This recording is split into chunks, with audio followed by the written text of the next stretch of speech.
Boa noite, pessoal. Salve Maria. Vamos rezar primeiro uma Ave Maria para a gente começar. Ave Maria, cheia de graça, o Senhor é convosco. Bendita sois vós entre as mulheres, bendito é o fruto do vosso ventre, Jesus.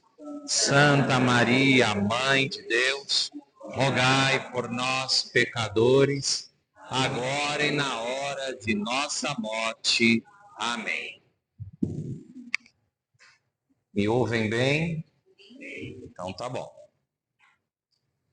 Pessoal, nessa noite, nossa segunda formação, segundo encontro, não é? Nós vamos trabalhar um pouco os dogmas marianos. Eu gostaria primeiro de explicar a vocês o que é um dogma de fé. A Igreja Católica professa uma só fé no mundo inteiro. Ou seja, nós cremos exatamente na mesma fé, na mesma doutrina, na Igreja Católica em todo o mundo. Você não vai mudar de paróquia e encontrar uma doutrina diferente na outra paróquia. É a mesma coisa. E quando se trata de dogma de fé, nós estamos falando de verdades de fé que a Igreja discerniu de forma perfeita. E ao concluir esta verdade correta, perfeita, uma verdade revelada, a Igreja tem então certeza absoluta, sem nenhuma sombra de dúvida dessa verdade. A Igreja então proclama um dogma de fé. Ela define um dogma de fé por diversas razões, para combater heresias, para pontuar algumas coisas que precisamos crer. Mas é importante entender que nossa Igreja, a nossa fé, é cristocêntrica. Jesus é o centro, não Maria. Nós somos marianos, apaixonados por Nossa Senhora, devotos de Nossa Senhora, consagrados a Nossa Senhora. Alguns aqui se consagrarão a Nossa Senhora, mas a nossa fé é cristocêntrica. Jesus é o centro. E isso é importante a gente entender. Porque é muito comum que a gente escute, por vezes, dos nossos irmãos separados, acusações infundadas, porque eles não sabem do que estão falando. Ah, vocês adoram Maria? De forma alguma. Na Igreja Católica, só se adora a Deus. Não adoramos a Nossa Senhora, não adoramos aos santos, não adoramos imagens, só adoramos a Deus. Pai, Filho e Espírito Santo. De maneira muito própria e muito particular, adoramos a Jesus Cristo na Eucaristia, Santíssimo Sacramento, porque é Jesus, corpo, sangue, alma e divindade. Não é uma representação, é Jesus de fato. Então, por Jesus estar no centro, apesar de nós termos 4 dogmas, chamados dogmas marianos, porque tratam de Maria, Jesus é o centro destes dogmas também. Então, os dogmas são marianos, mas Jesus é sempre o centro. Eu vou tratar dos dogmas com vocês de maneira simples, tá? De maneira bem fácil de entender, e vou tratar dos dogmas numa ordem teológica, não numa ordem cronológica. Tá bom? Nós vamos começar pela Imaculada Conceição. Ele não é o primeiro dogma sobre Nossa Senhora a ser instituído cronologicamente, mas é importante para que a gente entenda a ordem. Imaculada Conceição, aquela que foi concebida sem a mancha do pecado original. Por quê? É tão simples de entender. Aquele que vai estar no ventre de Maria é Jesus, o Santo dos Santos, o Senhor dos senhores, o Deus verdadeiro. E se é Ele quem vai estar no ventre, esse ventre não pode, de forma alguma, ser um ventre manchado pelo pecado. Você já deve ter ouvido isso, mas essa afirmação é totalmente infundada. Ah, Maria é uma mulher qualquer. Jamais. Por que jamais? Porque Jesus não é um qualquer. E ele não pode ser colocado em um ventre qualquer, de qualquer forma. Jesus é Deus. Ele não pode simplesmente ser colocado no ventre manchado pelo pecado, que é ofensa a Deus. Não. Então vejam, se nós considerarmos um pouquinho do que falamos no encontro passado sobre a Arca da Aliança, quando Deus manda fazer a arca, ele escolhe a madeira. Ele escolhe uma madeira incorruptível. Ele manda revestir de ouro o metal mais precioso da terra por dentro e por fora. Agora, na hora de mandar o seu filho ao mundo, ele vai colocar num ventre qualquer? Então Deus seria incoerente. Na hora de guardar 3 milagres, 3 objetos comuns, ele manda fazer uma arca com uma madeira especial, reveste do metal mais precioso da terra, do ouro, manda um artesão lá fazer, tudo maravilhoso, tudo lindo. Na hora de mandar seu filho, serve um ventre qualquer? Não, não pode. Tinha que ser alguém especial, feita para isso. Por isso o Catecismo da Igreja diz que Deus escolheu Maria desde toda a eternidade, porque Deus pensou Maria para isso. Deus sonhou Maria para isso. Deus imaginou Maria para isso. Deus fez Maria para isso. Ainda que ele queira contar com a concordância dela. Diante da liberdade que ela tem, como todos nós, de escolher o livre-arbítrio, ela foi feita para essa missão. Por isso, Deus concedeu a Maria uma graça ímpar, única, que ninguém além dela tem. O único que nasceu imaculado nessa terra, a não ser Maria, é Jesus. Sem mancha de pecado.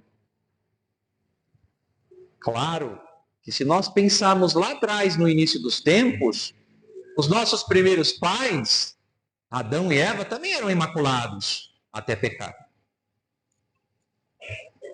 Mas vejam só, Maria recebe uma graça única, extraordinária, ímpar. Que graça é essa? Ser preservada por antecipação da mancha do pecado original.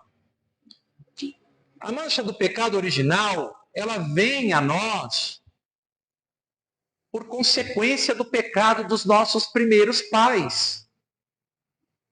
Ela é transmitida. Não precisa eu pecar para receber isso. A gente já nasce com isso. E isso é cancelado aonde? No batismo, no sacramento. Né? Que coisa maravilhosa Deus deixou para nós nos sacramentos. Agora, Maria precisa ser isenta de toda e qualquer mancha para que Jesus venha habitar no seu ventre. Então Deus antecipou os méritos da paixão, morte e ressurreição de seu filho a Maria. São Francisco de Sales, usando ainda a figura da arca, ele vai dizer o seguinte: quando a arca da aliança ia passar com Josué e o povo de Deus para entrar na terra prometida, a torrente do Jordão parou em respeito respeito à arca da aliança que ia passar. E a arca é a prefiguração de Maria. Agora, São Francisco de Sales diz isso: quando chegou o tempo, quando chegou a plenitude do tempo, por causa da arca da nova aliança, as torrentes do pecado pararam em respeito à arca que vai passar. A arca é Maria. Maria não vai ser tocada pelo pecado original. Ela não vai ser tocada porque aquele que vai estar no seu ventre é santo. Lembra, o centro do dogma é Jesus. Então, por que ela tem que ser imaculada? Por causa dele. Porque ele vai estar no ventre dela. E sendo ele Deus, sendo ele o Filho de Deus, sendo ele santo, ele não pode estar em um ventre qualquer. Então, quando alguém diz para você assim, Maria é uma mulher qualquer, você fala, filho, vai primeiro estudar, vai rezar, conhece alguma coisa, para depois falar alguma coisa. Não fala esse tipo de bobagem. Você não faz ideia do que você está falando. Não faz ideia de tão absurdo que é isso. O bem-aventurado Duns Scotus, John Duns Scotus, um franciscano, que foi um grande filósofo, né? E também um grande teólogo, mais filósofo do que teólogo, mas ele foi muito importante para a definição do dogma. Porque já era uma crença comum na igreja, mas chega um momento que vai se tornar dogma. Dogma de fé, verdade de fé. Algo que a igreja bota um ponto final em cima e diz, isso não se discute. Tá? Ele tem um debate na Universidade de Paris, com frades ali, dominicanos.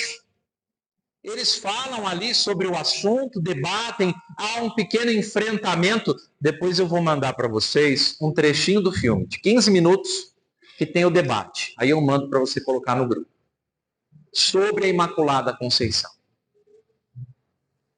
E Duns Scotus vai argumentar de forma brilhante a respeito da Imaculada. E isso mais tarde vai servir de base teológica para a definição do dogma. Eu vou simplificar o argumento, depois vocês vão assistir, vocês vão ver que o argumento dele é muito, muito bonito.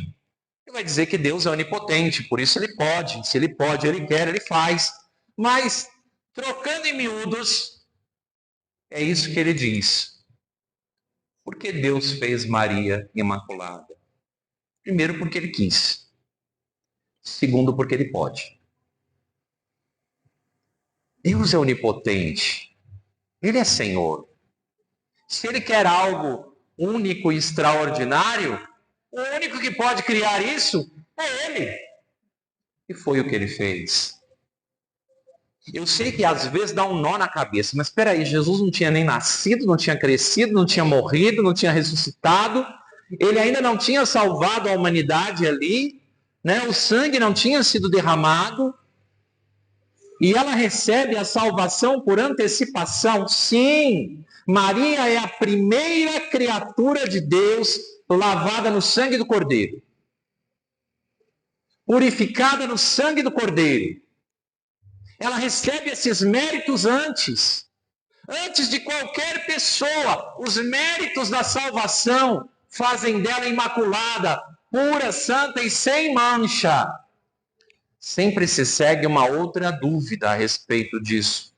E Joaquim e Ana, eles também eram imaculados? Não. Eles eram pessoas comuns, dentro da sua realidade, segundo uma antiga tradição, baseada num apócrifo, viveram um milagre. Porque não podiam ter filhos. Já eram de uma certa idade, não podiam ter filhos, sofriam com isso, porque na cultura judaica não ter filhos é uma maldição. é considerado uma maldição, a tristeza profunda. Os outros apontam, o sacrifício, as ofertas de Joaquim não eram aceitas no templo. Ele era julgado, porque não ter filhos são bênção.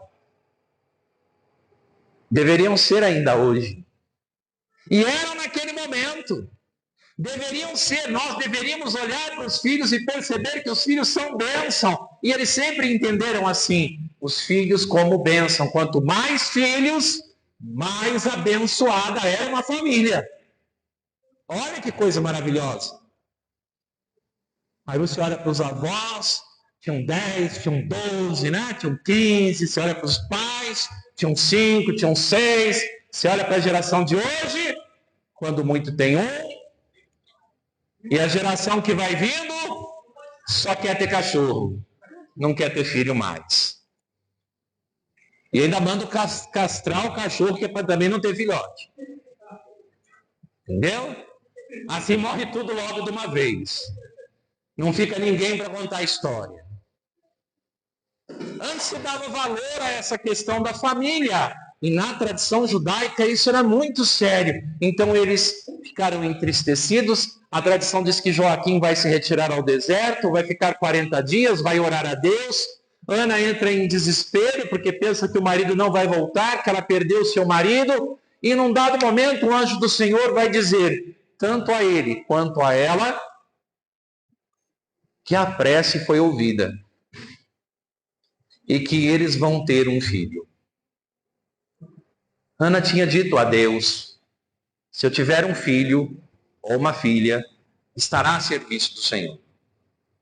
De fato, ela não poderia ter dito algo mais verdadeiro.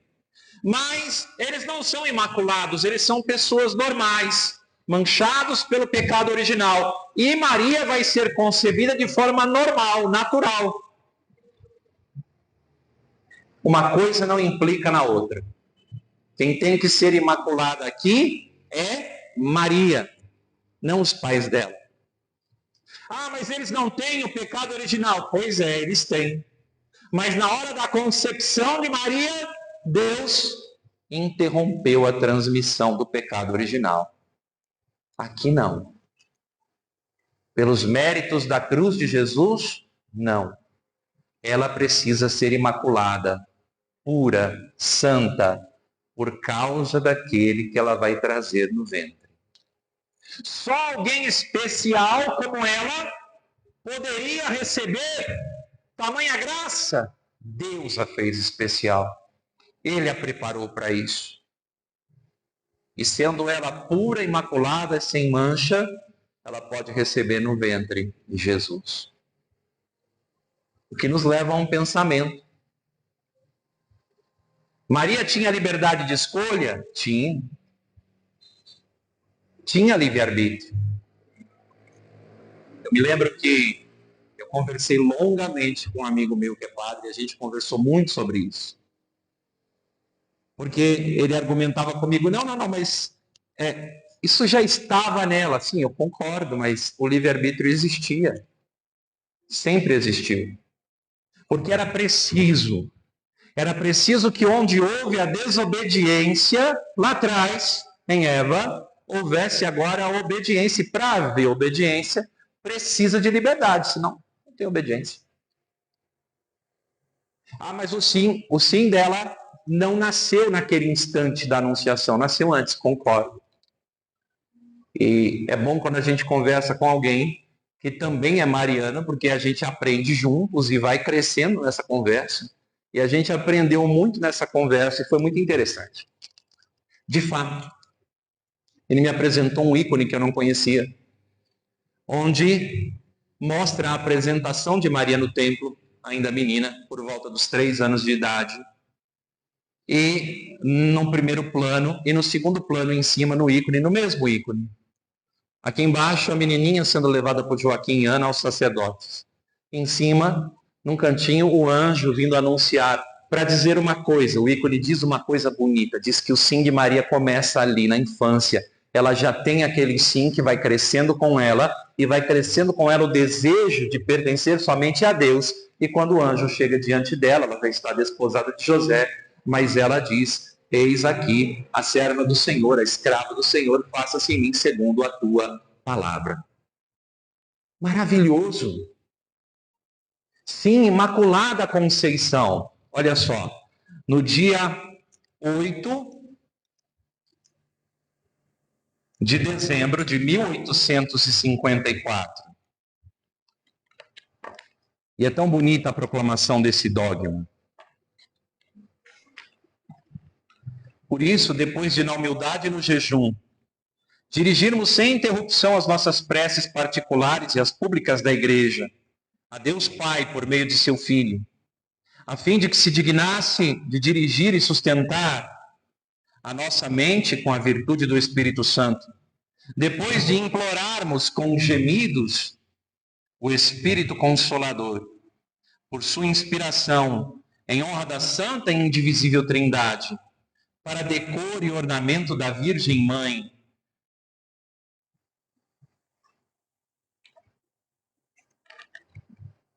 para exaltação da fé católica e para incremento da religião cristã, com a autoridade de nosso Senhor Jesus Cristo, dos bem-aventurados apóstolos Pedro e Paulo, e com a nossa, declaramos, pronunciamos e definimos, e aqui vem a definição, a doutrina que sustenta que a Beatíssima Virgem Maria, no primeiro instante da sua conceição, por singular graça e privilégio de Deus Onipotente, em vista dos méritos de Jesus Cristo, Salvador do gênero humano, foi preservada e imune de toda mancha de pecado original.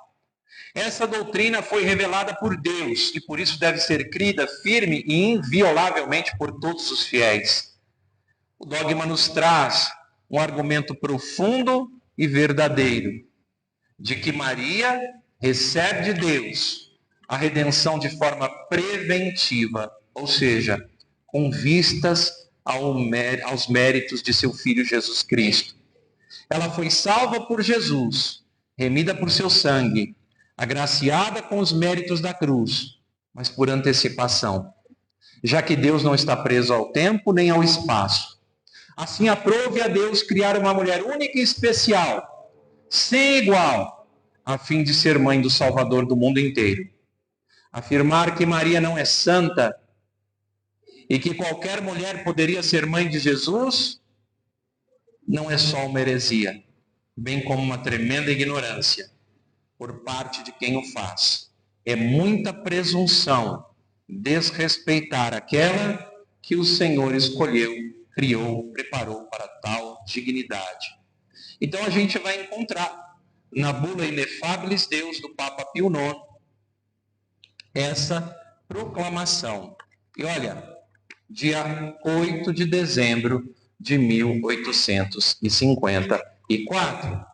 Isso faz com que a gente tenha também o dia 8 de dezembro, né, uma data especial. Uma data que a gente guarda, é um dia especial, é um dia santo, é um dia de guarda, uma data para a gente celebrar, uma data para a gente trazer no coração e viver com fé a Imaculada Conceição de Maria, concebida sem a mancha do pecado original. Depois, nós passamos para Maria, que é mãe de Deus. Theotokos, outro dogma de fé. De novo a mesma ideia, cristocêntrica, Jesus no centro. Por que Maria é mãe de Deus? Ora, óbvio, Jesus é Deus. Isso não devia ser difícil para ninguém entender. Não deveria ser difícil, complicado para a compreensão de ninguém. Eu não sei por que os nossos irmãos separados têm tanta dificuldade de dizer que Maria é mãe de Deus, se Lutero admitia isso. Lutero, Calvino, admitiam isso sem problema. Mas os protestantes de hoje tem muita dificuldade em compreender isso. É um dogma mais antigo, de 431. Mas a gente está seguindo a sequência teológica. Primeiro ela foi criada imaculada sem mancha, depois ela é mãe de Deus. Ora, a ideia protestante de hoje é parecida com uma heresia. A heresia de um bispo chamado Nestório. Nestório, ele não conseguia conceber na sua cabeça que uma criatura pudesse ser mãe de Deus. Então, ele pensava assim, olha, ela é mãe apenas de Jesus enquanto homem, não enquanto Deus. Mas Jesus é um só. Sim, a igreja vai definir isso de forma clara para ficar claro contra a heresia de Nestório, que Jesus tem duas naturezas em uma só pessoa. E a igreja então vai dizer, olha, peraí, Maria é mãe de Deus, porque Jesus é Deus e homem ao mesmo tempo. Não são coisas separadas. Não existem dois Cristos. É um Cristo só. Ele, sendo homem, é Deus, sendo Deus, é homem. É o Deus que se encarnou. Ele se fez homem.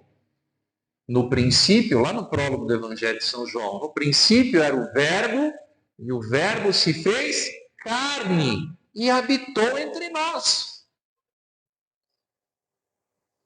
Os nossos irmãos não conseguem entender porque a argumentação deles é rasa. É rasa. Me permitam dizer isso. Eu vi certa vez um cara conhecido, não vou citar nome, não gosto de fazer isso, tá? Dizendo assim, Maria não pode ser mãe de Deus por um princípio simples, pelo princípio do mais velho. Deus é mais velho que ela, então ela não pode ser mãe dele. Deu vontade de gritar com um vídeo, como o Padre Léo fazia, dizendo assim, sua anta, vamos começar assim, com gentileza, sua anta, será que você não entendeu que a Igreja Católica nunca, jamais, em momento algum afirmou que Maria era uma espécie de deusa que gerou Deus na eternidade? Isso é loucura sua, filho. A igreja nunca falou isso. Não é disso que se trata. Quando a igreja diz que Maria é mãe de Deus, a igreja está simplesmente reconhecendo que Jesus, o filho de Maria, é Deus. É só isso. Nada mais. Qual é a dificuldade de entender algo tão simples? De criar uma argumentação, não, porque a Igreja Católica coloca Maria acima de Deus como se ela fosse. Não, a gente nunca fez isso. Isso só mostra para nós uma realidade. Os nossos irmãos protestantes não fazem a menor ideia do que é a fé católica. Eles nem sonham com que seja ser católico. Eles não entendem a fé católica, não conhecem a fé católica. O que eles dizem por aí, eles dizem baseados em uma caricatura da igreja que eles criaram. Porque eles acham que nós somos o que nós não somos. Eles fazem afirmações sobre nós que estão completamente equivocadas. Falam bobagens, inventam histórias. Então veja, eles estão repetindo hoje o erro de Nestório, lá atrás, que foi condenado pela igreja. Ele perdeu a sua condição de bispo por causa disso, porque ele não voltou atrás na sua heresia. A igreja não negocia com a verdade.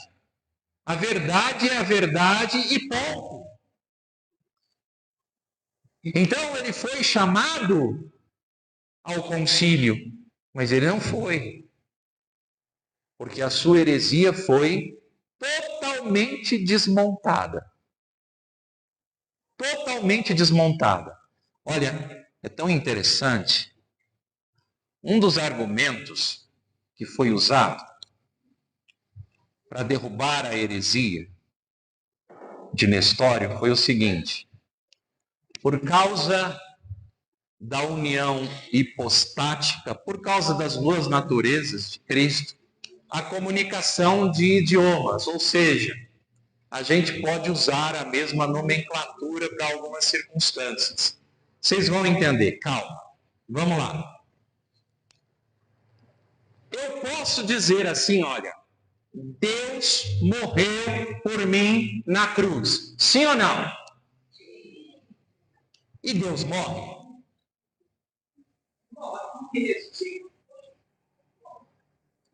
Enquanto Deus, não. Aí você tem a natureza humana, unida à natureza divina. Ele morre? Sim, ele morre. Eu posso dizer, Jesus morreu por mim na cruz, mas eu posso dizer, Deus morreu por mim na cruz, e não está errado. Porque eu entendo que Jesus é o quê? Deus. Se eu posso dizer que Deus morreu por mim na cruz, compreendendo que ele tem duas naturezas, e Deus, sendo um puro espírito, não morre. Mas em Jesus, que é o verbo encarnado, ele tem a natureza humana, ele passa pela morte. Se eu posso dizer que Deus morreu por mim na cruz, eu posso dizer que Maria é mãe de Deus. Compreendem? É a mesma coisa. Ué, Jesus não é Deus? Ele não morreu na cruz? Jesus não é Deus? Ele não nasceu de Maria? É a mesma coisa. Por causa dessa união das naturezas, eu posso dizer que Jesus é homem em tudo, menos no pecado, como diz São Paulo, e eu posso dizer que Jesus é Deus. E não está errado, porque ele é homem e Deus ao mesmo tempo. Ficou claro? Agora olha só que bonito, ó. O bonito de ser católico é isso aqui, ó. O dogma de Maria como mãe de Deus foi proclamado no dia 22 de junho de 431, no concílio de Éfeso. Lembra da carta aos Efésios? Concílio de Éfeso, ano 431, início do 5º século. Desde ali, não é que a igreja só passa a acreditar quando ela proclama um dogma, não é isso.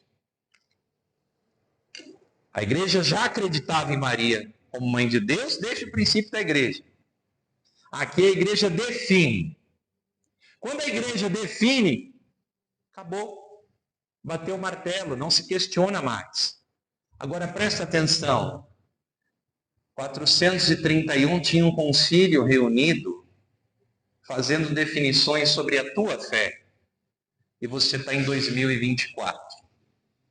Nós estamos na única igreja de Jesus. Porque ela foi fundada por Jesus. O princípio da igreja está ali, Jesus e os apóstolos. Por isso ela é apostólica. Não é um sujeito que olhou no espelho um dia e falou, eu acho que eu vou me chamar de apóstolo, que é mais bonito que bispo ou pastor. Não. Apóstolo porque foi um dos escolhidos por Jesus, pessoalmente. Essa igreja que na sucessão apostólica, de forma ininterrupta, continua sendo a mesma, começada por Jesus sobre Pedro. A pedra sobre a qual ele edificou a sua igreja, no singular. Tudo que você vê ao redor, que não seja igreja católica, apostólica, romana, essas portinhas, essas garagens, esses lugares todos que você vê, começaram muito depois. 1517, Lutero começou essa bagunça toda. Início do século XVI. Então vamos lá no argumento do protestante, é pelo princípio do mais velho, a igreja de Cristo é essa. Estou usando o argumento dele, não é nem meu. Estou tomando emprestado. Tudo que veio depois derivou, rompeu, imitou, copiou, mas não é o original. A igreja do Senhor é esta, que sempre celebrou a Eucaristia, desde o princípio. É a mesma igreja, é a mesma fé. Olha que maravilhoso ser católico. Você está na igreja de Cristo. Nunca se esqueça que Lutero era padre católico agostiniano. Nunca se esqueça. Nunca se esqueça que Lutero negou sua fé, abandonou seu ministério, casou-se com uma freira que também abandonou o ministério. Nenhum dos dois foi dispensado das suas funções. Eles simplesmente saíram pelas portas do fundo da igreja. Não se esqueça disso. Aí alguém, parente, amigo, vizinho, vai para uma garagem dessa, para uma esquina dessa, e chega para você e fala, não, você tem que aceitar Jesus. Olha, eu já aceitei Jesus. Eu já aceitei Jesus, eu fui batizado, fiz catequese, fiz primeira comunhão, não só aceitei, como recebi seu corpo, sangue, alma e divindade na minha boca. E ele, então, se tornou um comigo naquele instante, e eu um com ele. Não, mas vocês não professam que Jesus é Senhor. É claro que professamos, antes de vocês.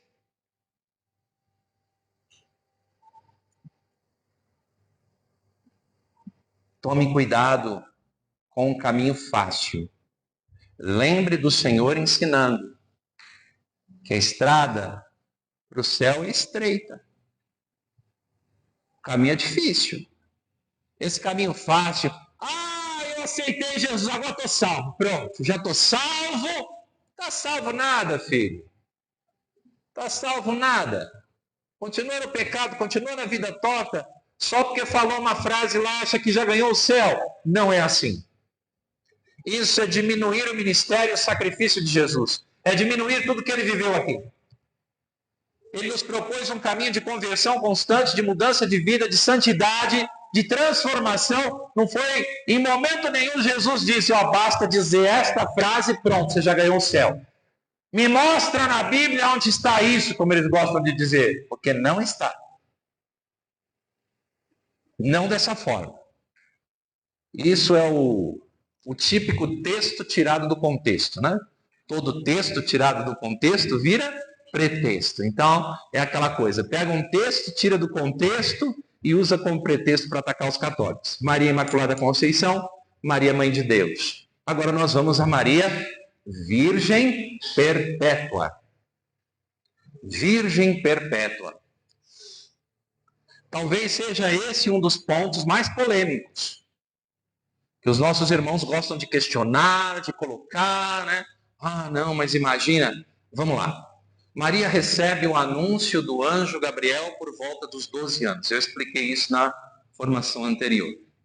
Expliquei o motivo dos 12 anos, expliquei que Jesus foi concebido na primeira ovulação. Ele é o alfa, o princípio de todas as coisas. Maria, então, recebe esse anúncio ali por volta dos 12 anos. Entender o que a igreja diz não é difícil.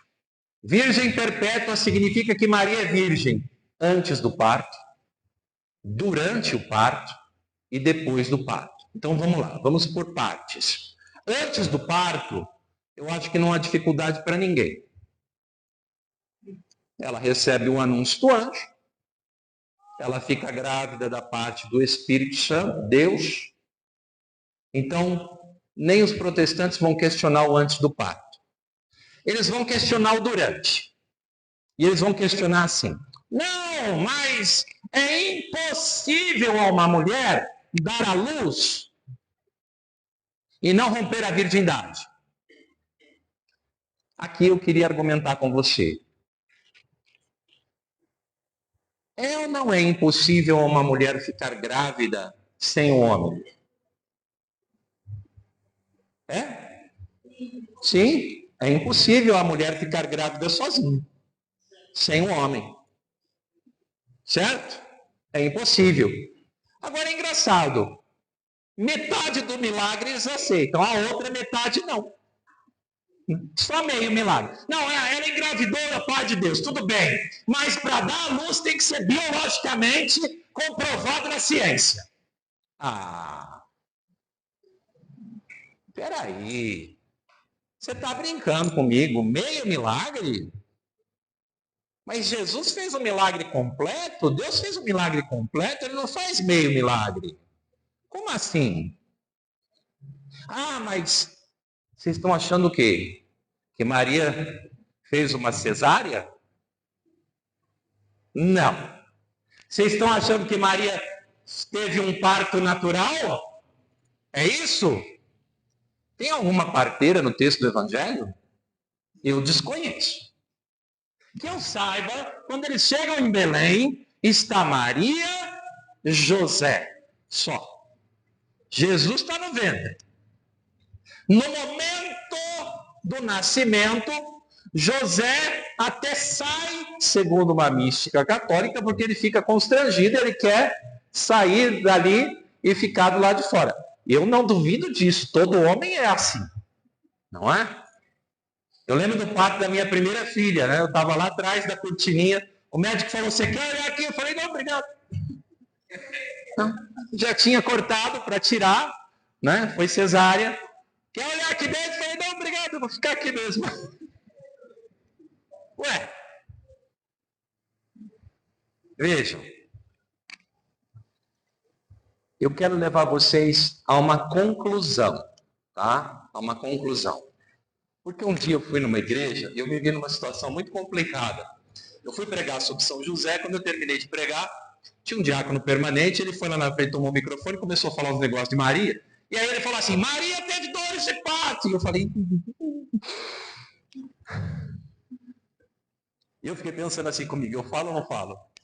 Eu falei, não, eu vou embora, eu vou arrumar problema. Eu não fui chamado aqui para isso, deixa eu ir embora. Eu fiquei meio assim, sabe, e acabei não falando. Mas vamos lá. Lá no texto do livro do Gênesis, logo depois da queda do ser humano, Deus vai ter aquele diálogo com a serpente. Gênesis 3,15. Porém, ódio entre ti e a mulher, entre a tua descendência e a dela, esta lhe esmagará a cabeça e tu lhe ferirás o calcanhar. Ok? Vocês lembram disso? O proto-evangelho é uma prefiguração fantástica sobre Maria, sobre Jesus, sobre tudo que vai acontecer. Ok. Só que logo depois vai vir o quê? A maldição. É a consequência. O homem vai escutar algo mais ou menos assim. Bom, antes a terra lhe era favorável, agora você vai, com o suor do teu rosto, colher entre abrolhos e espinhos, ou seja, vai ser difícil agora, vai ser difícil, vai ser suado, tá? E a mulher vai escutar algo assim, e você vai ter dores de parto, conceberá em meio às dores e estará sempre sujeita ao seu marido. Consequência, correto? Nós começamos por qual dogma? Imaculada Conceição. Ela não tem a mancha do pecado? Se ela não tem a mancha, ela não tem a consequência. Se ela não tem a mancha do pecado original, ela não tem a maldição, ela não tem a consequência. Então ela não pode dar à luz tendo dores de parto. Porque isso é para quem tem o pecado original. Ela não tem. Ah, mas ele não é apagado no batismo, mas ainda ficam consequências na nossa vida. Tem a consciência, tem uma série de coisas, a inclinação do ser humano. Maria não. Maria não tem. E aí é interessante. Tem uma passagem bíblica que vocês conhecem, está no final do Evangelho de São João, que também justifica o parto milagroso onde nasceu Jesus. Para lembrar quem é Jesus. Olha que passagem bonita. Na tarde daquele mesmo dia, estando as portas fechadas, e aqui portas fechadas serve para o lugar onde eles estavam e serve para o ventre de Maria. Ele adentrou no lugar onde eles estavam. Em algum momento, porta fechada foi empecilho para Jesus? Ele caminhou sobre as águas. Porta, tem uns teólogos que quando escutam eu falando isso agora estão se contorcendo. Não, mas ele não andou sobre as águas. Andou sim. Andou sim. Andou sim. Por que não? Por que eu tenho que acreditar que nada aconteceu? Por que eu não posso crer nos milagres? Por que eu não posso crer que aquele que é Deus fez homem é capaz de fazer o impossível? Ele é Deus. Qual a dificuldade em entender que Jesus é capaz de fazer o impossível? Estando as portas fechadas, ele adentrou no lugar onde eles estavam e disse: a paz esteja convosco. Depois soprou sobre eles o Espírito Santo e deu a eles o poder de perdoar pecados, né? Dou a vocês o poder de perdoar pecados, a quem perdoados os pecados seriam perdoados, a quem retiverdes seriam retidos. É tão maravilhosa essa passagem. Um padre que eu conheci dizia assim: este momento é tão sublime, porque mostra a tarde daquele mesmo dia, é a tarde da ressurreição.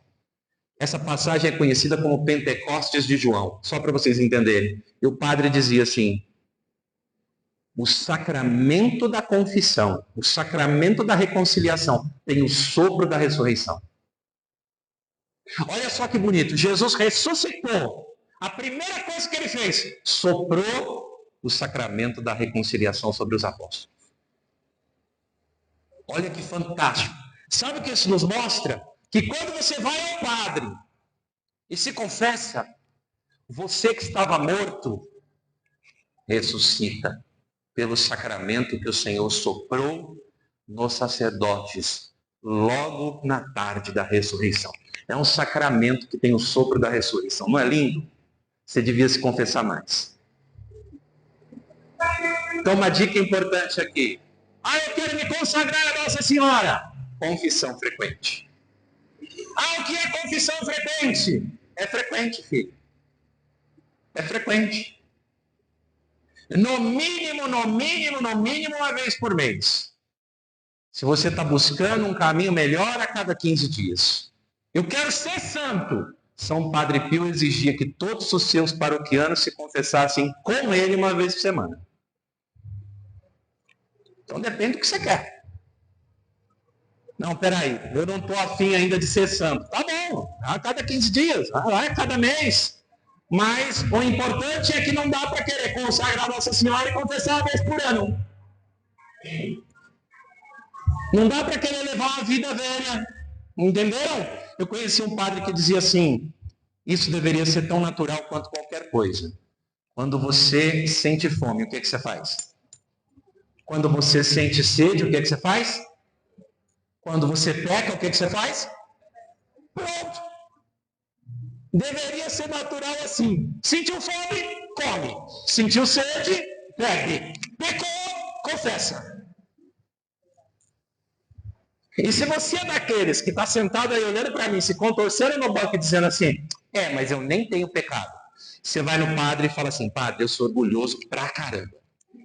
Tá bom? Começa por aí. Estou dando uma dica para você. Tá bom? Eu acho que todo mundo tem pecado, menos ele. Legal? Então vamos entender. Jesus não nasceu de parto normal. Jesus nasceu de forma milagrosa. E Maria não tem dores de parto.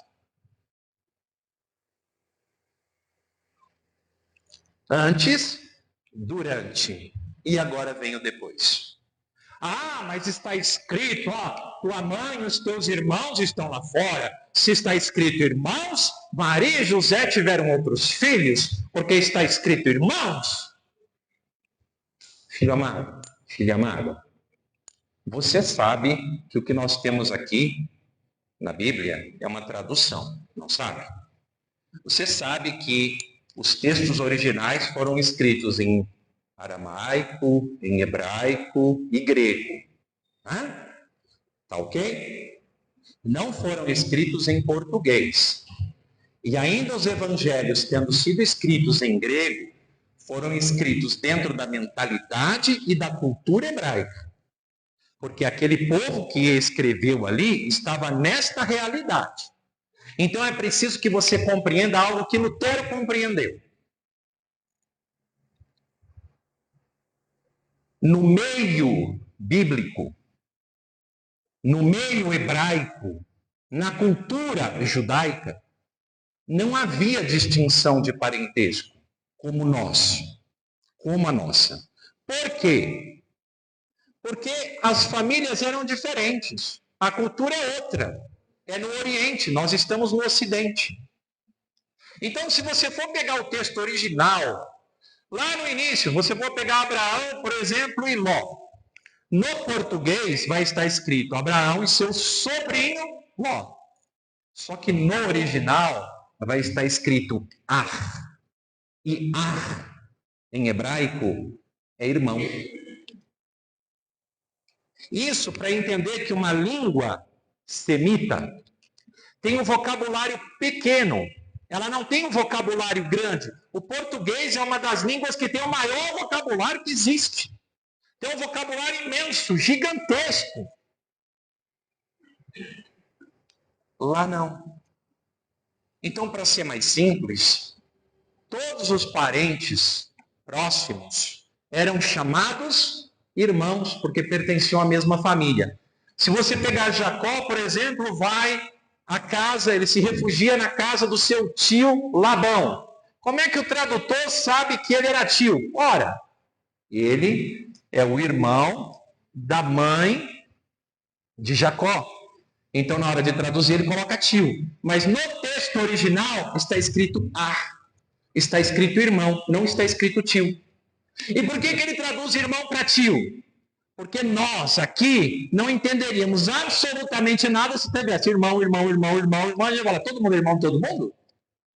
Cadê o tio? Cadê o primo? Cadê o sobrinho? Cadê esse? Cadê aquilo? A gente não ia entender. Então, para fazer sentido para o nosso pensamento ocidental, é colocado dessa forma. Ah, mas o Novo Testamento foi escrito em grego, não em hebraico. Adel foi. Irmão, mas dentro desse mesmo contexto. Esse mesmo contexto, porque o pensamento de quem escreveu os evangelhos é aquela cultura. Então, Jesus tem parentes. Sim, ele tem parentes. Esses parentes estão presentes em alguns momentos? Estão. Tua mãe e teus irmãos estão lá fora. Sim, Jesus tem parentes, mas não são irmãos, filhos da mesma mãe e nem do mesmo pai. Como é que a gente sabe disso? Olha, tem várias formas. Eu gosto de mostrar na Bíblia, porque é na Bíblia que normalmente a gente é atacado, né? Então vamos lá. Vamos lá no Evangelho de São João. O Evangelho de São João, lá no finzinho, lá quando Jesus vai ser crucificado, 19, 25. Junto à cruz de Jesus estavam de pé sua mãe, a irmã de sua mãe, Maria, mulher de Cleófas, e Maria Madalena. O que é a irmã de sua mãe? A irmã da sua mãe é o que de Jesus? Pois é. Tiago, José, Judas e Simão. 4 personagens que têm mãe. Maria e pai, Cleófas. 3 deles, com certeza, porque indicados em outros pontos dos evangelhos. Um outro, quase que sem dúvida, muito provável. E aqui, no rodapé, por exemplo, da Bíblia de Jerusalém, está escrito, aqui nesse texto de João, se aponta uma suposta irmã de Maria Santíssima. Então, é muito provável que Maria, mulher de Cleófas, fosse irmã de Maria Santíssima. Ah, mas Joaquim e Ana não podiam ter filhos. Bom, não podiam ter até Maria. Se tiveram outra depois, a gente não sabe. Não tem fonte para saber. Mas aqui existem possibilidades. Tá? Existem possibilidades aqui. Aqui, Maria pode realmente ter uma irmã. Pode ser também que Cleófas seja irmão de São José. É uma questão que é cogitada nos estudos bíblicos atuais. E também pode ser as duas coisas. Pode ser a irmã casada com o irmão. A irmã de Maria casada com o irmão de São José. O fato é que Jesus tem parentes. E esses parentes aparecem. E são chamados irmãos porque é o corriqueiro daquele momento. Ah, mas você tem certeza? Absoluta. Se você seguir um pouquinho, você vai ver assim, quando Jesus viu sua mãe, perto dela o discípulo que amava, disse à sua mãe, mulher, eis aí o teu filho. E depois disse ao discípulo, eis aí tua mãe. E dessa hora em diante o discípulo a levou para a sua casa. Por quê? Deixa eu explicar para vocês. José já havia morrido. José morreu ali, no início da vida pública de Jesus. Tá?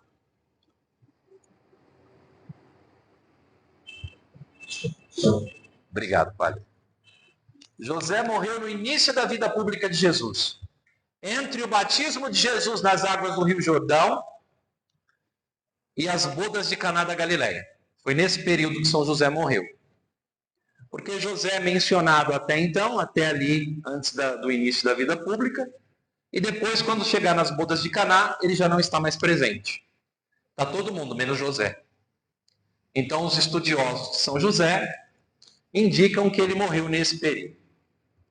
Só uma dica, José casou-se com Maria na idade de um jovem judeu para se casar. Ele não é velho, não é viúvo e não tem filhos de um casamento anterior.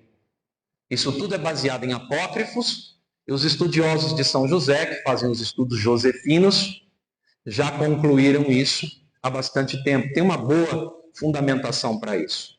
Essa ideia de um José idoso foi uma ideia que circulou no princípio da igreja, mas depois ela caiu por terra. Não fazia sentido. José, então, quando casou-se com Maria, tinha entre 18 e 25 anos. É esse, normalmente, a idade que o jovem judeu se casava, entre 18 e 25 anos. Ele morre de causas naturais. Tem até uma passagem muito bonita que fala na tradição da igreja sobre a tradição oriental, sobre José sendo consolado na hora da morte por Maria e por Jesus. É belíssima.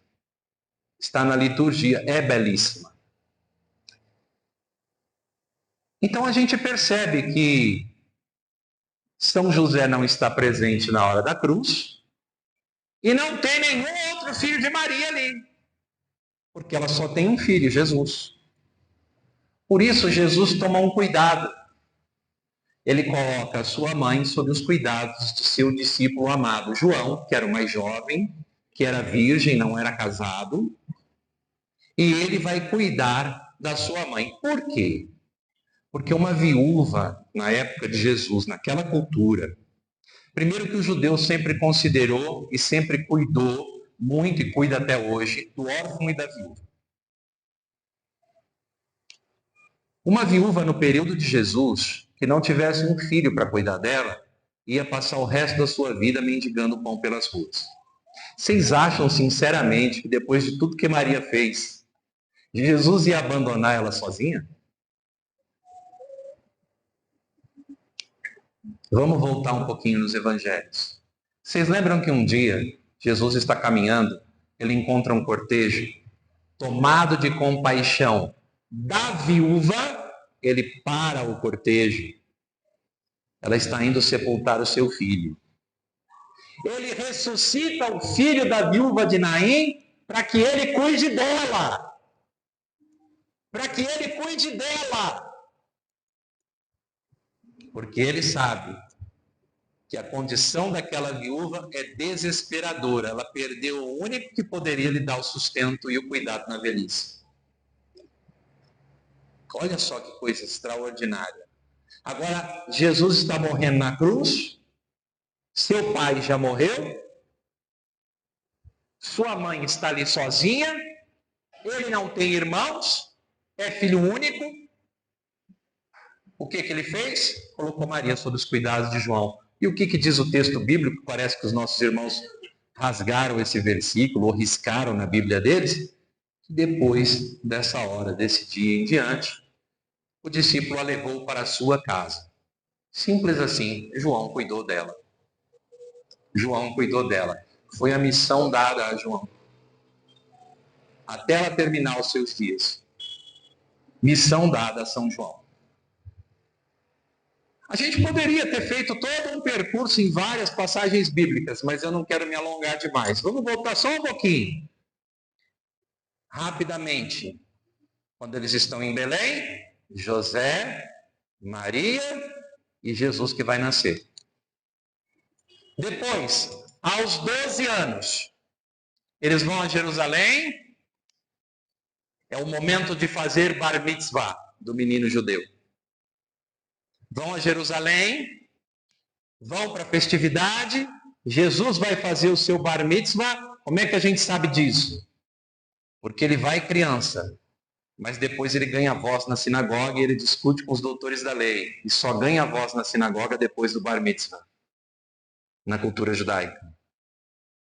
Antes disso, a criança não fala na sinagoga. O menino fala na sinagoga quando ele faz bar mitzvah, que ele passa a ser homem. Bar mitzvah. Bar, filho. Mitzvah, mandamento. Bar mitzvah, o filho do mandamento, o filho da lei. Quer dizer que a partir daquele momento a criança deixa de ser inocente e passa a responder pelos mandamentos diante de Deus. Parece um pouquinho com a gente, não parece? A criança, quando ganha a idade da razão, faz catequese, se prepara para a primeira Eucaristia, e antes de ir comungar Jesus, o que é que ela faz? A sua primeira confissão. Aí ela passa a responder pelos seus próprios pecados. Ela sai daquela idade da inocência e passa a responder pelos seus pecados. No judaísmo, isso acontece com 12 anos.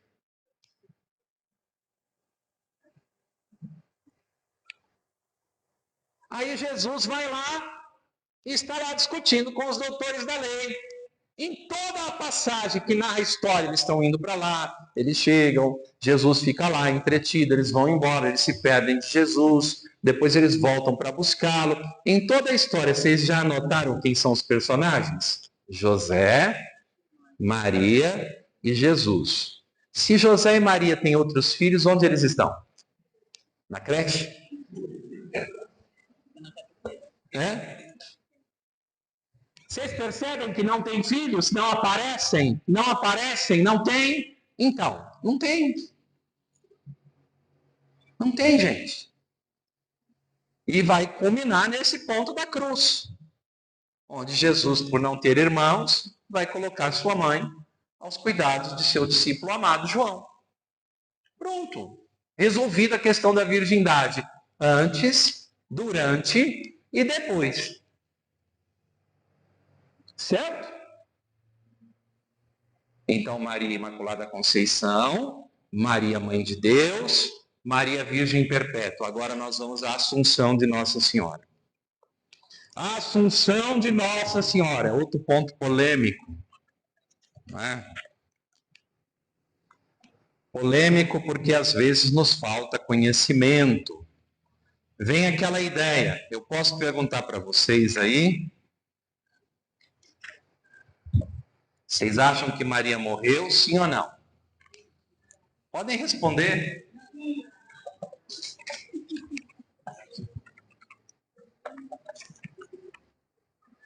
Bom, Maria morreu, gente. Sinto em dar a notícia a vocês, mas ela morreu. Ela passou pela morte, sim. E por que ela passou pela morte? Vejam, a gente poderia argumentar de uma forma bem simples. Jesus, sendo Deus, passou pela morte. Né? São João Paulo II vai dizer isso. E ele tendo passado pela morte, seria difícil argumentar o contrário sobre ela. Claro que ela passou pela morte. Mas olha que bonito. A tradição da igreja vai dizer que ao terceiro dia ela foi ressuscitada. Ela não ressuscitou sozinha. Ela foi ressuscitada pelo Senhor e assunta aos céus de corpo e alma. Ah, mas o texto do dogma não diz nem que ela morreu. Vamos no texto do dogma. O texto do dogma vai dizer: ao término do curso de sua vida terrena, é claro, eu só estou lendo só um pedacinho de memória.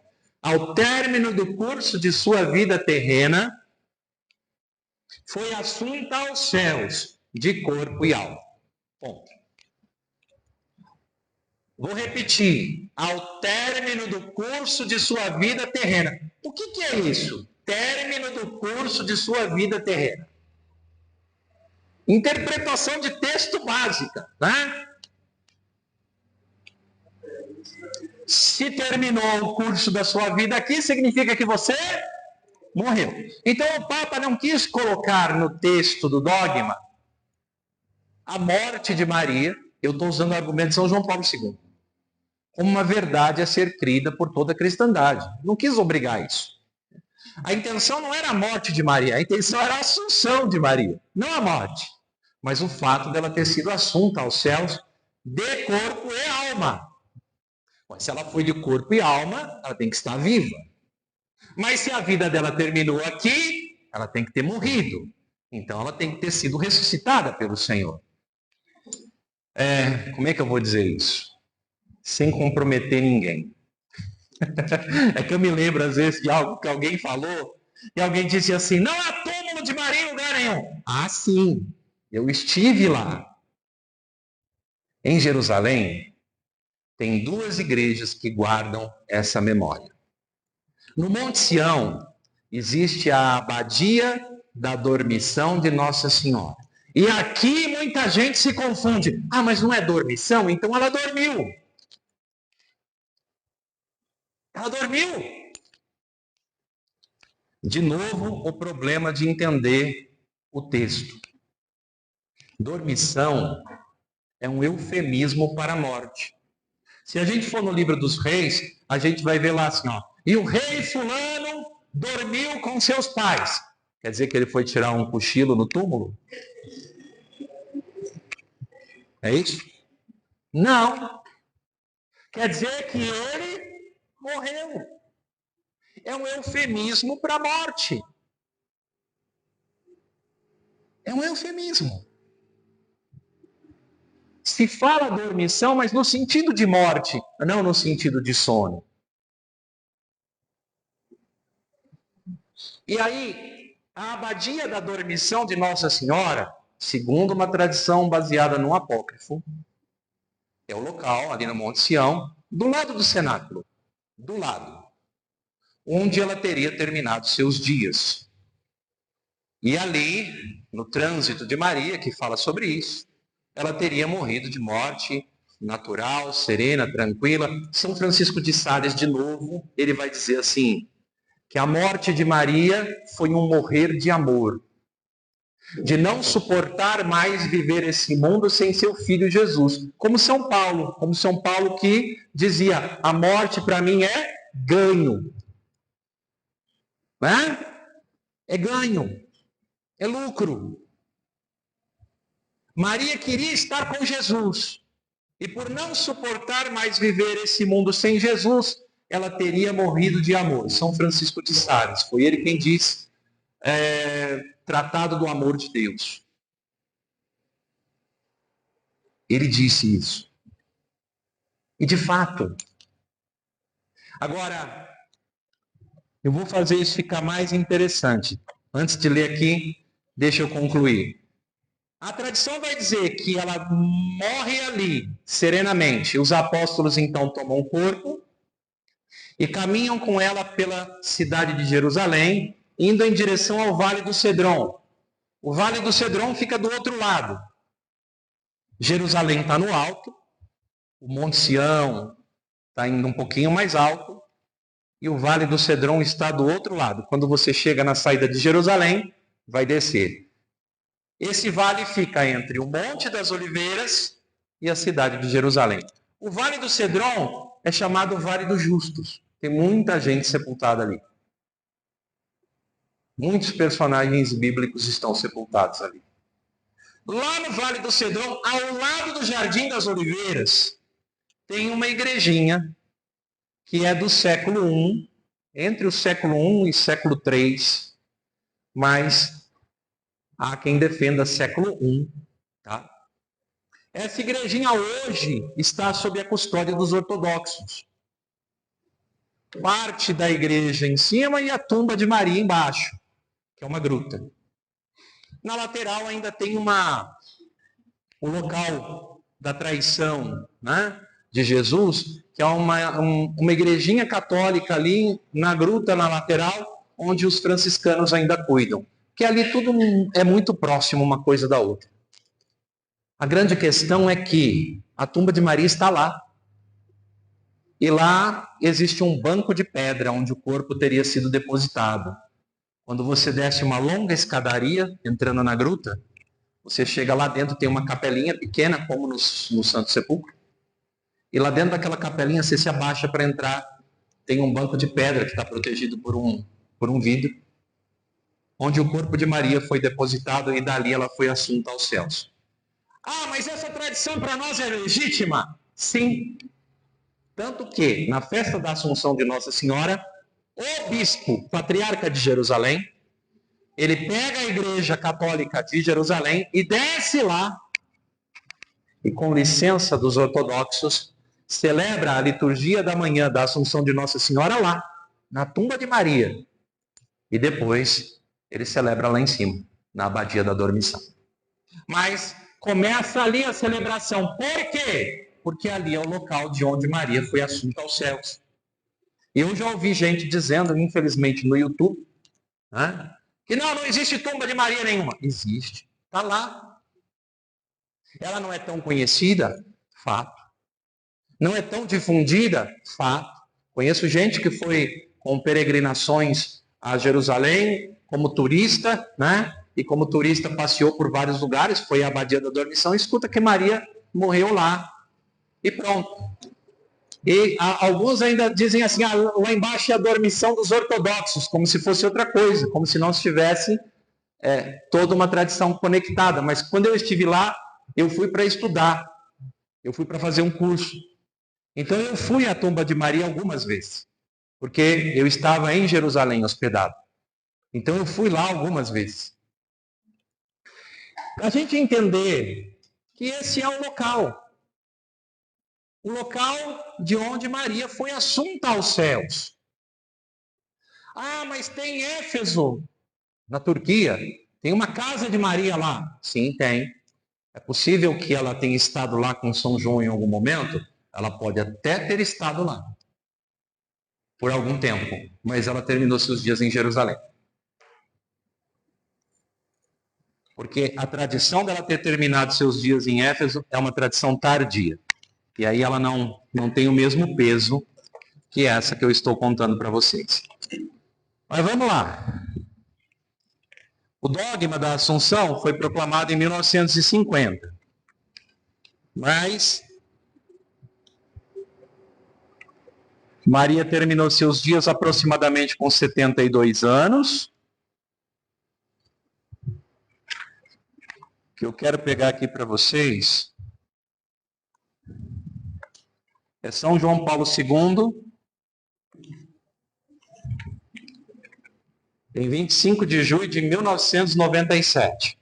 Caríssimos irmãos e irmãs, a propósito da conclusão da vida terrena de Maria, o concílio retoma os termos da bula de definição do dogma da Assunção e afirma a Virgem Imaculada que fora preservada de toda mancha de culpa original, terminando o curso de sua vida terrena, foi elevada à glória celeste em corpo e alma. Como a Lumen Gentium, seguindo meu venerado predecessor Pio XII, não se pronunciou sobre a questão da morte de Maria. Todavia, Pio XII não quis negar o fato da morte. Apenas não julgou oportuno afirmar solenemente a morte da Mãe de Deus como uma verdade que que devia ser admitida por todos os crentes. Na verdade, existem alguns teólogos que afirmaram a isenção da morte da Virgem e sua passagem direta da vida terrena à glória celestial. Todavia, essa opinião é desconhecida até o século XVII. Até o século XVII, ninguém questionou isso. Enquanto, na realidade, existe uma comum tradição que considera a morte de Maria e a sua introdução na glória celeste. É possível que Maria de Nazaré tenha experimentado na sua carne o drama da morte, refletindo sobre o destino de Maria, sobre sua relação com seu Filho divino. Parece legítimo responder afirmativamente. Dado que Cristo morreu, seria difícil afirmar o contrário no que concerne à mãe. Nesse sentido, raciocinaram os padres da Igreja, que não tiveram dúvidas a esse propósito. Basta citar São Tiago de Sarug, 521, segundo o qual, quando para Maria chegou o tempo de caminhar pela via de todas as gerações, ou seja, a via da morte, o coro dos 12 apóstolos reuniu-se para enterrar o corpo virginal da bem-aventurada.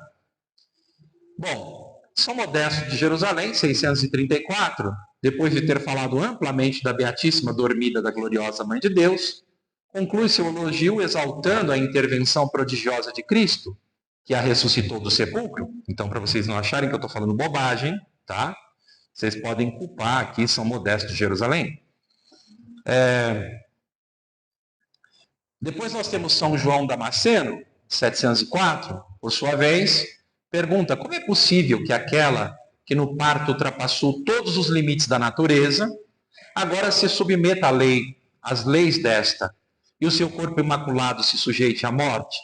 Ele mesmo responde: certamente era necessário que a parte mortal fosse deposta para se revestir de imortalidade, porque nem o Senhor da natureza rejeitou a experiência da morte.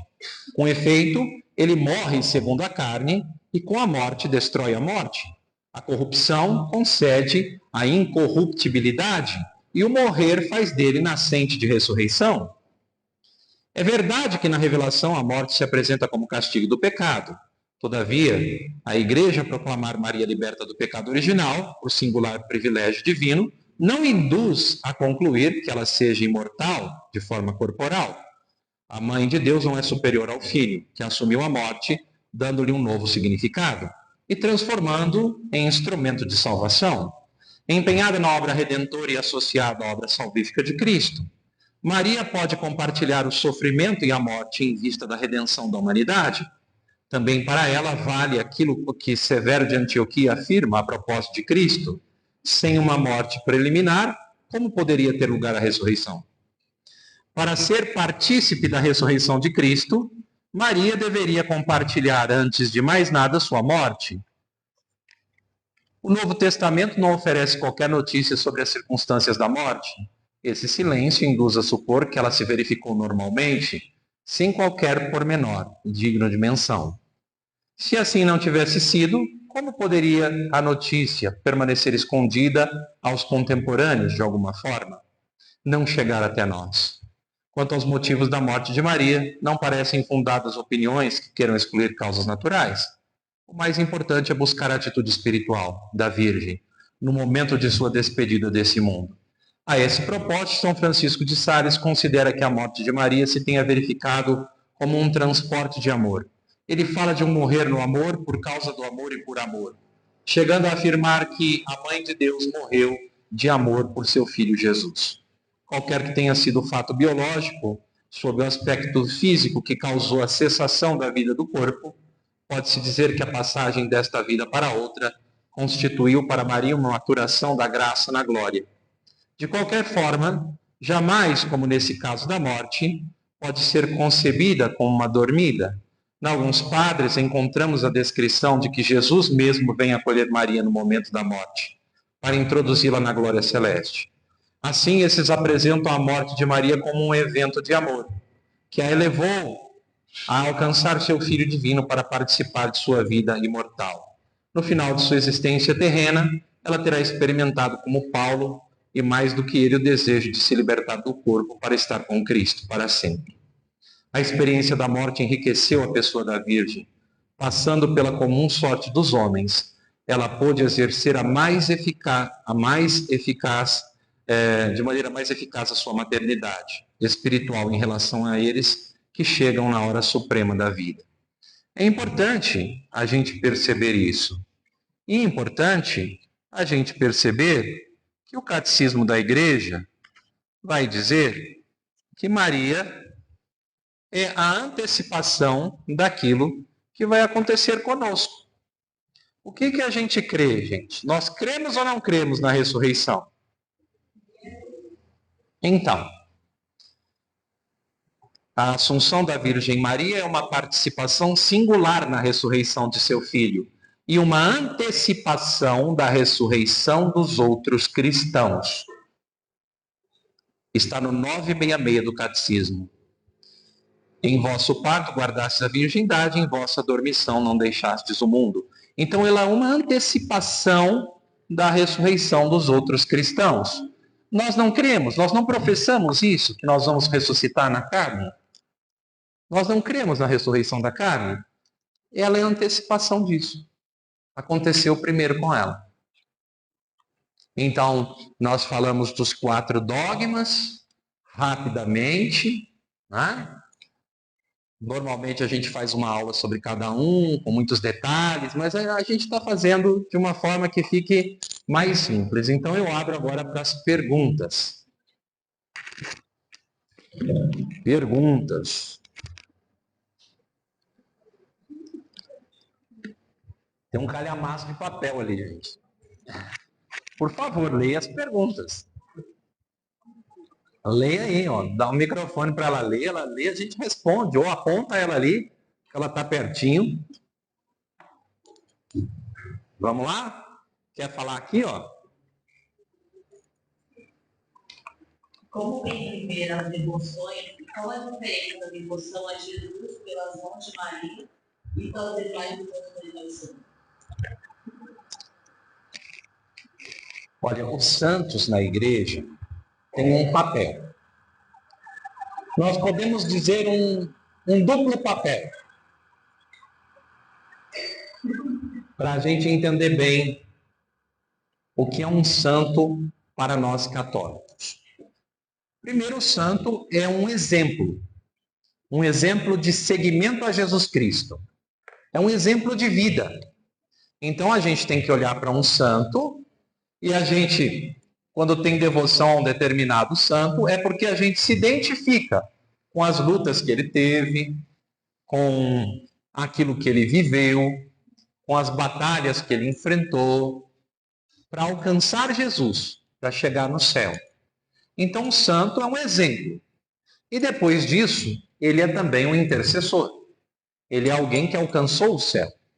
E alcançando o céu, estando na glória de Deus, quando a igreja reconhece isso, que ele está na glória de Deus, ele está intercedendo por nós.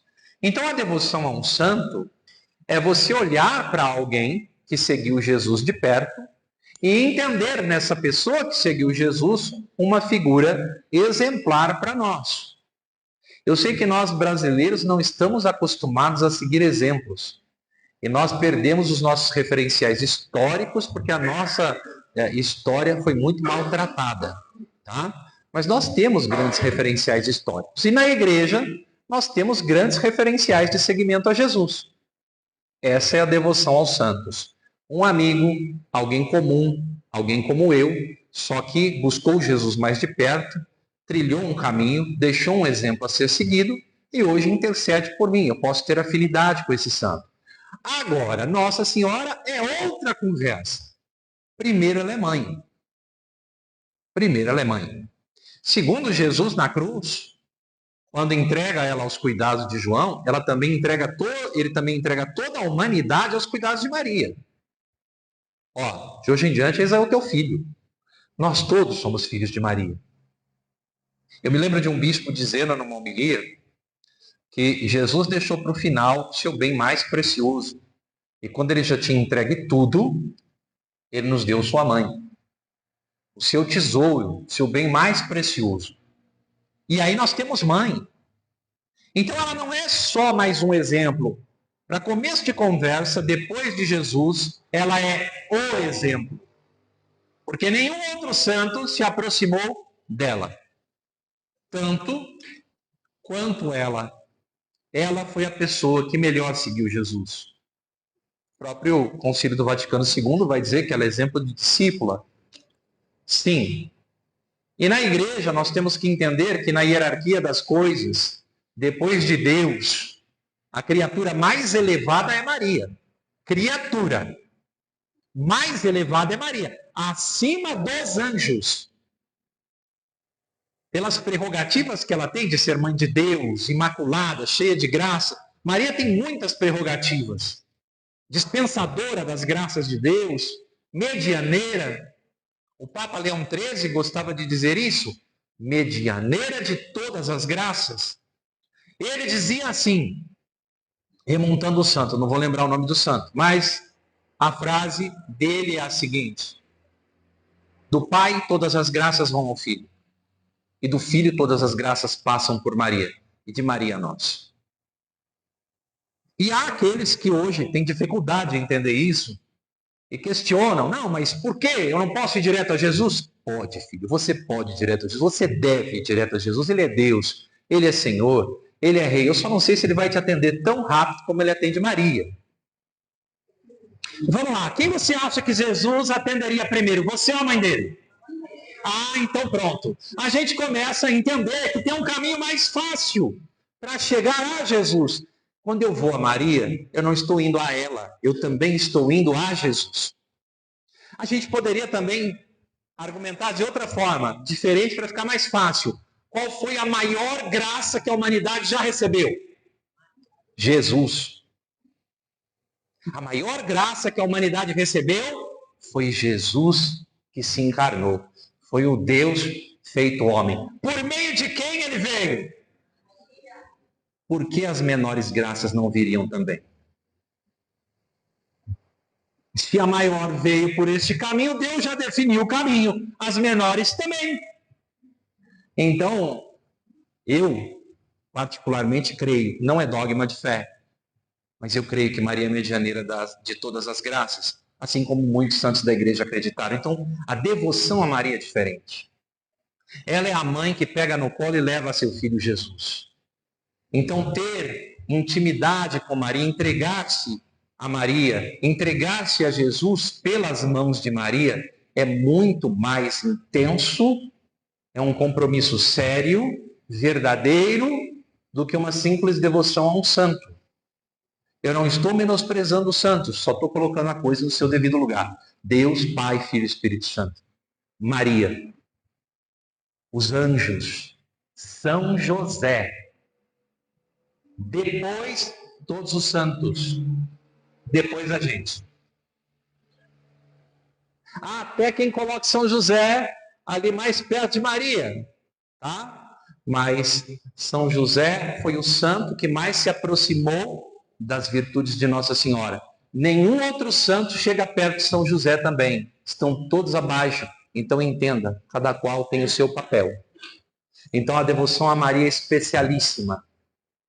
Depois dessa devoção, a devoção a São José também é uma devoção muito, muito, muito bonita. E depois você pode ser devoto dos seus santos, né? Era bonito quando o povo católico tinha o cuidado de dar um nome ao filho ou à filha, levando em conta um santo, porque aquele santo seria o patrocínio do filho durante toda a sua vida. Era bonito quando se pensava nisso. Hoje em dia, os católicos dão os nomes que estão na moda, quando têm filhos. E aí se esquecem que são católicos. Aí coloca o nome e não sabe nem o que significa. Como se não fizesse conta, é importante. Na Bíblia, os nomes têm sempre um significado ligado à missão da pessoa. É bonito. Maria, Senhora, soberana, né? E também a amada do Senhor. Tudo isso no nome de Maria. Então, tem gente que não gosta do nome que tem. Procura saber o que significa, tá? Vai. O que Jesus quer dizer por isso uma Maria de mulher? É uma coisa que é muito impressionante. Tá bom. João coloca isso por duas vezes, tá? João coloca isso lá nas bodas de Caná. Nas bodas de Caná na Galileia, ele coloca isso por escrito. Jesus vai dizer à mãe, quando ela pede para que ele olhe para aquela situação: mulher, que tenho eu com isso? Ainda não chegou a minha hora. Bom, na cruz também, ele vai dizer: de hoje em diante, eis aí a tua mãe. Depois ele vai dizer: mulher, eis aí o teu filho. Por que ele a chama de mulher? Para indicar que ela é a mulher do livro do Gênesis. Colocarei ódio entre ti e a mulher, entre a tua descendência e a dela. Jesus está dizendo: ela é a mulher, eu sou a sua descendência, e a minha hora ainda não chegou lá nas bodas de Caná. Mas vai chegar. Porque as bodas de Caná da Galileia tem muitas camadas naquela passagem. Né? É uma passagem de bodas, de núpcias. Olha só, o primeiro milagre público é numa situação de aliança. Jesus é o esposo. Ele vem tomar a sua noiva, que é a igreja, né? A igreja, a esposa. Então, começa o seu ministério na aliança, no casamento. Então, tudo isso tem muito significado. Chamar de mulher é indicar que ela é a mulher de Gênesis. E mais tarde, João também vai dizer que ela é a mulher em Apocalipse. Então ela é a mulher de Gênesis e Apocalipse. E nas bodas de Caná e na cruz ela é indicada dessa forma. Isso não menospreza Maria, pelo contrário, a exalta. Tá? Eu acho engraçado porque os protestantes falam: mas ele não chamava ela de mamãe, mamãezinha, né? Ué, ele não chamava ou não está escrito? Eu duvido que ele não chamasse ela de mãe. Agora acontece que os evangelhos não são a biografia de Jesus. E pobre é quem pensa que os evangelhos são a biografia de Jesus. Os evangelhos são a mensagem de Jesus. É a mensagem, a revelação, o que ele veio nos ensinar. Não é a biografia. A biografia traria detalhes de toda a sua vida. É quando alguém pergunta assim para mim: escuta, professor, por que não tem nada nos evangelhos sobre Jesus dos 12 aos 30? Porque não interessa. Se interessasse, ele teria dito: tá ali, precisa escrever isso, porque isso é importante para a salvação. Não tem nada ali que seja importante para a sua salvação, então não interessa. Se não interessa, não está escrito. Os evangelhos são a boa nova, a mensagem de Jesus. Não são a biografia. O protestante às vezes acha que os evangelhos são a biografia de Jesus. Que tem tudo ali. Não tem. Sobre a vida de Jesus, não. Sobre a salvação, sim, tem tudo. Tá? Por favor. No anúncio do anjo, Maria compreende o que significa ser o Theotokos? Na verdade, no anúncio do anjo, ela vai escutar, não com esse termo, tá? Ela vai escutar o ave cheia de graça, que é algo fantástico, extraordinário, a maneira como o anjo a chama, e ela vai ouvir: você vai ser a mãe do filho do Altíssimo. O Altíssimo para o judeu é Deus. Então, ela escutar que ela vai ser a mãe do Filho de Deus é algo impactante na vida dela. Foi muito forte o anúncio? Foi. Ela contou talvez todos os detalhes a Lucas? Não. Mas ela contou o suficiente. Então, o judeu chama de Altíssimo, o Eterno, é um termo que o judeu usa muito, o Eterno, o Senhor, o Todo-Poderoso. Tem muita coisa assim. Agora, esse sentido é para mostrar que ela vai ser a mãe do Filho de Deus. Agora, que ela sabe naquele instante tudo que vai se desdobrar, não. Ela não sabe. Vamos lá. Acabou? É só? Mais alguma pergunta? Vamos lá, pessoal. Alguma pergunta aí?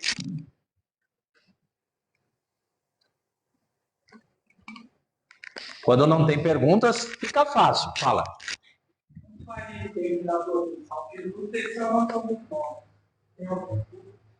Olha. Não. Na dormição, onde Sim. Maria esteve? Difícil saber, né? Agora veja, segundo a tradição, também ao terceiro dia ela foi ressuscitada. Ela pode, a alma naquele momento, pode ter estado com Jesus. Já aqui na tradição, Jesus vem buscá-la em pessoa junto com os anjos. Eu sei que a gente está acostumado na Assunção de Nossa Senhora a ver aquelas imagens de Nossa Senhora subindo, aqueles anjos gordinhos, né? Mas lá na tumba de Maria tem uns ícones em ouro, assim, muito bonitos, ortodoxos, sempre com os apóstolos ao redor do corpo e Jesus vindo com os anjos, sabe? Sempre Jesus vindo com os anjos. Jesus no centro e os anjos ao redor, num cortejo para buscar Nossa Senhora.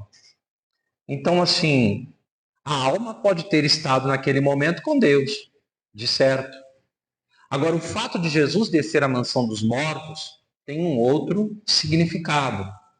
Todos aqueles que morreram antes da vinda de Jesus, do seu sacrifício de cruz, aguardavam o Messias. Os que morreram na amizade de Deus estão ali naquilo que é chamado de no seio de Abraão, né? Então, quem for para o inferno está no inferno, né? Mas naquele momento Jesus vai anunciar para todos aqueles que já morreram, ele vai anunciar a salvação. E aqueles que estão ali vão ser salvos, estão aguardando para entrar no céu, porque o céu está fechado. Eu acho muito interessante quando as pessoas... Isso é muito comum, tá? Na Igreja Católica é muito comum acontecer, porque muito pregador católico, principalmente dentro da renovação, imita protestante. Tá? Então é comum um pregador dizendo: não, mas Elias subiu numa carruagem de fogo. Subiu para onde, filho? É Uber? Você chama, desce do céu, vem assim, pega você e leva? Filho, se eu disser que Elias subiu para o céu numa carruagem de fogo e entrou no céu de corpo e alma, Jesus morreu à toa. Eu invalido a vinda de Jesus, o sacrifício de Jesus. Não faz sentido. Então, assim, na tradição judaica, tanto Elias morreu como Enoque. E eu vi um rabino explicando uma vez, achei muito interessante, ele explicando a passagem de Elias. Vai dizer assim: escuta, isso é erro de interpretação, porque o texto não foi lido no hebraico. Ele falou aqui, não está dizendo aqui em lugar nenhum que ele foi levado desse jeito. Está dizendo que Elias e Eliseu estão caminhando e ele foi separado. A morte dele foi uma morte talvez especial, diferente, mas ele morreu. O fato é que Elias morreu, o fato é que Enoque morreu e todo mundo morreu. Veja, vocês ouviram hoje que Maria passou pela morte. Tá? Só que Maria vai ser ressuscitada e já vai ser assunta aos céus de corpo e alma. Entendeu? Eu vou desdobrar um pouco mais. Nem é o objetivo hoje. Tá? Mas eu vou desdobrar um pouco mais. Porque eu também ensino sobre São José. Então, há quem diga. Você vai ver que nos evangelhos, quando Jesus morre, muitos túmulos se abrem, né? E muita gente que está morta ressuscita naquele momento. Há quem diga que São José está entre esses, que tenha ressuscitado. E há quem diga também, se debate isso, são teses, são teorias, que São José teria também sido o assunto, já ressuscitado. Mas a igreja não afirma isso. A igreja não dá isso como dogma, não é uma afirmação, a igreja não tem isso como um ponto de fé, são especulações. O fato é que Maria é uma afirmação dogmática. Maria foi assunta aos céus de corpo e alma, ela subiu de corpo e alma, e isso é uma verdade que obriga o católico. Um dogma é uma verdade que obriga, ou seja, como católico você não pode duvidar da virgindade de Maria, como católico você não pode duvidar da Assunção, nem da Imaculada Conceição, nem de Maria como Mãe de Deus. Porque se você romper com os dogmas de fé, você rompe com a fé da igreja. Eu preciso aprender a ser católico. Assim como eu não posso romper com o Papa. Tá? Eu não gosto do Papa. Problema seu. Guarda para você e reza por ele. Entendeu? Mas não o critique. Não venha a público, não fale bobagens, não fale besteiras. Porque você não entendeu ainda. Ele é Pedro. É vigário de Cristo na terra. De mais a mais, você pode não gostar dele. Mas você é mais santo que ele? Não, mas ele isso, ele aquilo. E você, filho? Está nadando em virtude? Está subindo aí para o céu sozinho? Está feito São José de Cupertino, começava a rezar e a levitar para o teto da igreja? Você está nesse ponto? Se não tiver, fica quieto. Reza pelo Papa, reza pelo bispo, reza pelo teu padre e cuida da sua vida. Quem cuida da sua vida não tem tempo de cuidar da vida dos outros. Não é assim? Quando eu quero ser santo, eu estou cuidando da minha, buscando virtude, santidade, né? Aí eu não tenho tempo de cuidar da vida dos outros. Agora, quando eu estou cuidando muito da vida do padre, do bispo, do papa, cuidando de todo mundo, é porque você não está santo, não, filho. Então, ficou claro? Obrigado. Alguém mais? Pode perguntar, sem medo. Você responde desse jeito, depois manda perguntar sem medo.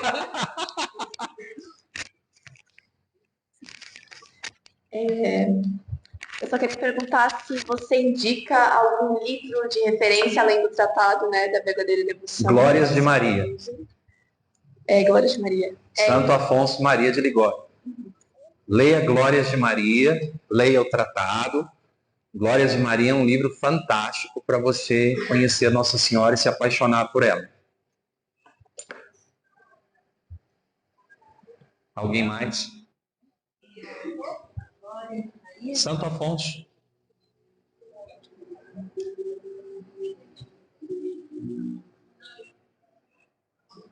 Mais alguma pergunta?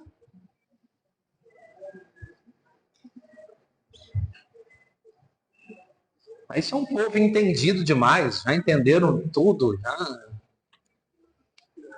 Fala.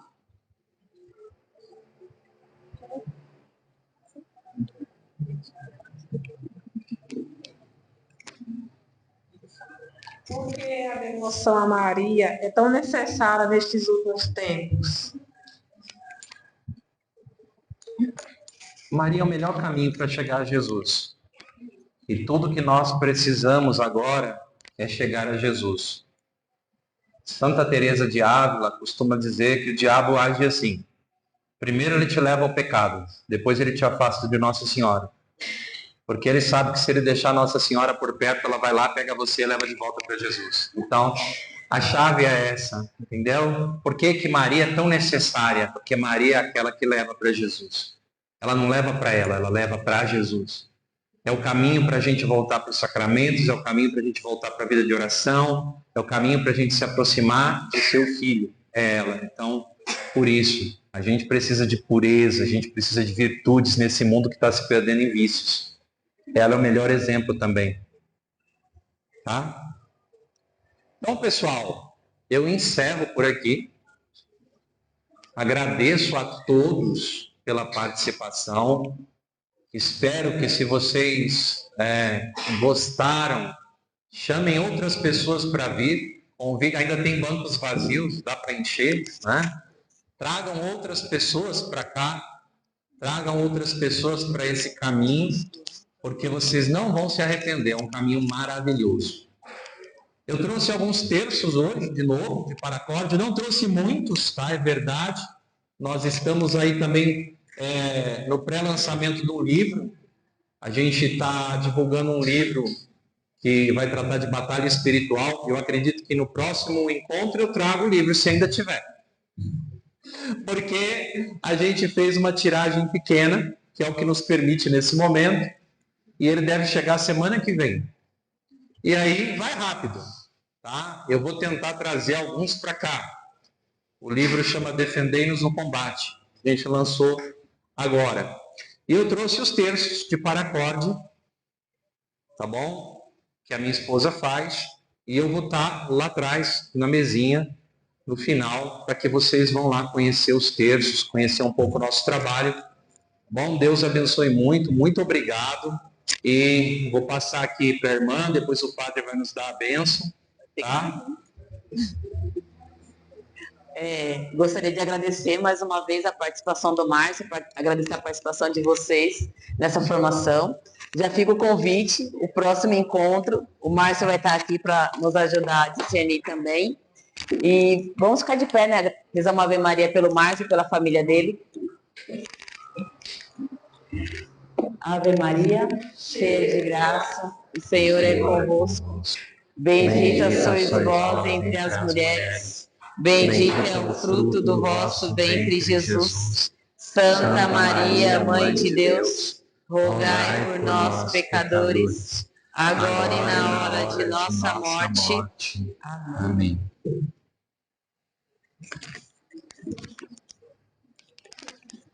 Vamos então um pouquinho rapidinho só para os adultos, né? Vamos perder o som. Só que hoje essa é a primeira parte do Jornal Nacional. Duas coisas importantes, né? Que quando a gente, vou repetir novamente, né? Quando a gente conversou, eu e a Rose, a preocupação para que as pessoas que estavam com desejo de fazer essa consagração, né? Vamos fazer durante quanto tempo? Nós não estamos com pressa, tá? Que como desacreditado, né? A pressa é inimiga da perfeição. A gente quer mostrar para vocês a importância do que é realmente a consagração a Jesus Cristo por meio de Nossa Senhora.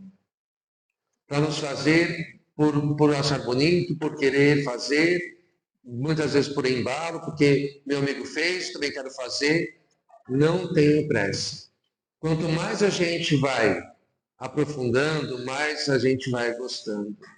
Muito mais a gente vai compreendendo aquilo que é o motivo da consagração a Jesus Cristo para as mãos de Nossa Senhora. Não se fazer por qualquer jeito, de qualquer coisa. Até mesmo assim, porque algumas mulheres falam assim, mas porque eu quero usar saia, porque eu quero usar o véu. Isso é o de menos. O mais importante é aqui, o coração. Saber o que nós estamos fazendo. Usar saia, usar véu, você pode usar a qualquer hora, qualquer momento. Não precisa se consagrar. Mas isso é o de menos. Participem, perseverem. Como o Márcio disse, tragam mais pessoas. Para que entendam o verdadeiro sentido, principalmente conhecendo um pouco mais, aprofundar mais sobre o amor a Nossa Senhora. É aquilo que eu sempre digo, a gente só vai poder amar aquilo que a gente conhece, tá bom? Outra coisa que para a gente encerrar, que realmente eu peço para vocês, nós estamos reativando nosso canal do YouTube, porque a gente deixou um tempo ele parado, mas a gente tem praticamente recomeçado do zero. E ontem, com a graça, somente em 3 missas que eu pedi, já tiveram 99 inscrições. Tá? Então, dê seu joinha, tá? Chegando em casa ou daqui a pouco, dá um joinha lá, tá certo? Porque para a gente poder reativar o nosso canal. E você que está em casa também, dê um joinha, tá? Você que está assistindo agora, dê um joinha lá, para que a gente possa estar reativando o nosso canal. Divulguem o canal da nossa paróquia também.